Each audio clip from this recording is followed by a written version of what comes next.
no creo una pedagogía de los lenguajes formales ni de los saberes instituidos. Creo una pedagogía de la potencia instituyente. ¿Qué quiere decir esto? Creo que cada interviniente en el ámbito de un intercambio funciona por identificación y pasión, no por saber. Y que para que eso acontezca hay que poder tocar alguna zona que le sea propia. Esto es, hay que poder provocar sensiblemente, pasionalmente alguna zona que le sea propia. Lo que sale de la emergencia de un aula en las didácticas, es decir, con todos los materiales que la atraviesan, no es el resultado de una constelación de saberes, no es una acumulación de un conjunto de lenguajes formales, no es la reproducción de un universo de bibliotecas y bibliografías. Todo eso está, pero eso es simplemente zonas de pasaje. Lo más importante que emerge de un aula es la provocación a sentir y a pensar de otro modo. Y para eso los saberes que se transmiten no pueden ser verticales.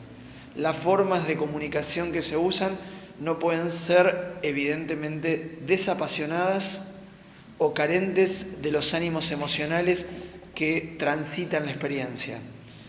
Entonces, no estoy seguro si con esto yo pueda hablar de un saber pedagógico que tal vez no tenga, sino de una larga experiencia de trabajo docente ligado fundamentalmente al acto de provocar y deslocalizar la posición del otro. Entonces creo en el carácter de una palabra que ha sido muy devaluada, experimentar el aula. Por lo tanto no tengo una técnica prevista para experimentar el aula, sino lo que sé es que solo es posible experimentar el aula como un espacio otro si uno provoca a que alguien salga de su lugar, y para eso uno tiene que salir de su lugar.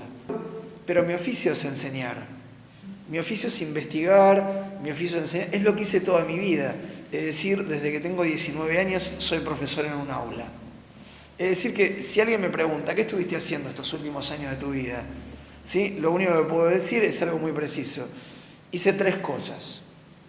Enseñé en un aula, investigué y escribí. Y también filmé. Pero esas cosas que hice, las hice fundamentalmente para entender este tiempo. Pero no estoy seguro qué es lo que estoy haciendo. Tal vez me falte algún tiempo para hacerme esa pregunta que llega a veces al final de una vida, ¿no? ¿Qué es lo que estuve haciendo? Bueno, yo estuve haciendo estas cosas, pero no sé muy bien cuando las hago si tengo un saber que puedo transmitirle a otros sobre ellas. Yo vivo, como cualquier docente, la perplejidad del aula ante el encuentro de un nuevo grupo de 19 años. Cambio mis programas todos los años, cambio los materiales todos los años, cambio los modos de abordar los problemas todos los años y sin embargo nunca estoy seguro si sé algo para producir eso. Por ejemplo, mi psicoanalista me dice, uno lanza una botella al mar y tal vez alguno la tome. Y ese es el acto de enseñar. Solo uno puede pensar por paradoja si es capaz de perforar, penetrar, destituir el sentido común que naturaliza. Lo que me preocupa especialmente de las paradojas es que permite dar cuenta de algo aún no desarrollado en lo viviente que experimentamos, es decir, una potencia aún no expresada, aún no desplegada, una composición por venir aún no desarrollada, un pueblo por mostrarse aún no desplegado. Me parece que la paradoja tiene esa virtud. Sí, yo pensaba en el seminario simplemente provocar el pensamiento en una serie de preguntas. ¿En qué se ha constituido el sujeto que somos y qué historia de la producción de subjetividad y subjetivación hay en el mundo contemporáneo? ¿En qué se ha convertido el espacio que transitamos y que define nuestros hábitos y cómo se establecen en ese espacio las relaciones de proximidad, lejanía y los umbrales de pasaje? ¿En qué se ha convertido el tiempo contemporáneo entre la experiencia de un tiempo que se acumula y de un tiempo que de alguna manera se presentifica? ¿Qué ha ocurrido con la representación, con los modos de representación y con las prácticas de representación en las que estamos instalados? ¿Qué ha acontecido con las experiencias de lo visible y de lo invisible que nos atraviesa? Pensaba que ese conjunto de paradojas son, como conjunto de preguntas y de problemas, las que atraviesan a la comunidad. En alguna medida creo que eso es lo que va definiendo problemas que muchas veces hemos naturalizado en las prácticas, en los hábitos, y que sin embargo son problemas que abren el pensamiento a enfrentar las condiciones de posibilidad, es decir, las condiciones de nuevos mundos posibles, de nuevas composiciones de vecindad, de nuevos atravesamientos que de alguna manera no habríamos considerado. Es una pregunta fundamental, ¿no? Hoy estamos pensando esto, pero es una pregunta que atraviesa la filosofía occidental de manera radical. De Kant a nosotros estamos pensando en la universidad. Es decir, estamos todo el tiempo preguntándonos por la tarea de las facultades del conocimiento, de las facultades cognitivas en relación a un espacio o medio del conocimiento. Es difícil responder a la pregunta, pero la universidad tiene todo que aprender hoy sobre su arte de enseñar. Un diagnóstico del tiempo indica que es muy fácil que no sepamos qué es lo que estamos haciendo en un aula hoy.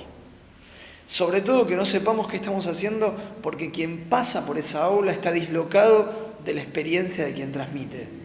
Esa dislocación de quien nos escucha respecto de lo que hacemos muestra una primera condición compleja del arte de enseñar, del arte de transmitir y sobre todo de la práctica en un aula. Entonces, esa conectividad no se produce simplemente porque tengamos que abandonar, por ejemplo, la inmensa cantidad de bibliotecas o de filmotecas que atravesamos. No se trata de abandonar nuestra experiencia del pasado para enfrentar a otro. Se trata de encontrar algún punto de conexión, aunque sea uno, con esa experiencia del otro. Y eso es un trabajo de experimentación del proceso de formación del aula. Por lo tanto, si hay algo que la universidad debería estar abierta hoy, es experimentar lo posible y lo imposible, lo composible y lo no composible. Pero lo que está claro es que no sabemos muy bien qué es lo que estamos haciendo hoy, porque el otro que se sienta frente a nosotros es alguien muy distinto a lo que nosotros hemos aprendido a hacer. Yo que no soy un nativo digital, mantengo con la cultura numérica y con la experiencia sintética. A ver, una cultura numérica es una cultura no analógica y un pensamiento sintético es un pensamiento no dialéctico. Es decir, para quienes fuimos formados en ese mundo, es decir, un mundo analógico y un mundo dialéctico, este mundo digital es absolutamente otro. Es un mundo de otras composiciones, es un mundo de otras relaciones, es un mundo de otras sensibilidades. Es decir, el número y la imagen sintética son otra estética del comportamiento. Entonces me parece que lo que hay que pensar son esos entrelugares. La pedagogía hoy de todo docente que se enfrenta a un aula es saber que él se formó en un mundo analógico, que él se formó en un pensamiento dialéctico, que él se formó en una posición ético-política, que él se formó en un mundo de dilemas posicionales y que hoy se enfrenta a un nativo digital, numérico, sintético, paradojal, sin posición. Y eso es efectivamente un encuentro dramático. Y por lo tanto, ante eso es ante lo que hay que producir. Cuando un nativo digital piensa por insert, un docente piensa por montaje. Entonces hay que ver qué relaciones hay entre una estética del montaje y una estética del insert. Si es o estamos produciendo lo mismo, si dice lo mismo el concepto de fondo, ¿sí? O si lo que se está planteando es un encuentro entre dos modos estéticos, entre dos modos técnicos de diferente naturaleza. Si la comunicación se produce. Para decirlo de un modo rápido, los disparadores sensibles que utilizo siempre están ligados a pensar la relación entre lenguajes analógicos y digitales. Porque lo que me importa fundamentalmente es esa frontera ese umbral, para saber qué estoy tocando. Es decir, qué mundos sensibles pueden abrirse allí.